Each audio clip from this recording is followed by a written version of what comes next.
പണിയൊക്കെ തീർന്നെങ്കിലേ നീ പോയി കുളിച്ചോ പെണ്ണേ, അപ്പുറത്ത് കുളമുണ്ട്.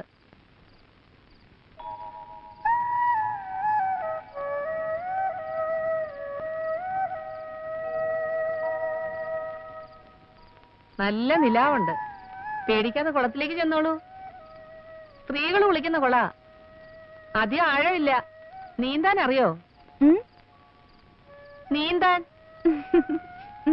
വീണ് കിട്ടിയ ഇത്തിരി സമയല്ലേ, അവരവിടെ നന്നായിട്ട് കുളിക്കട്ടെ. നമുക്കിവിടെ ഇത്തിരി നേരം ജീവിക്കാം.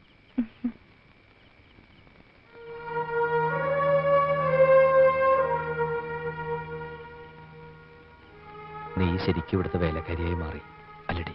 இல்லைங்க, எனக்கு எந்த கஷ்டமும் இல்லை. உங்க அம்மா ரொம்ப நல்லவங்க. என்னால் இந்த குடும்பத்துக்கு எந்த பிரச்சனையும் வராது.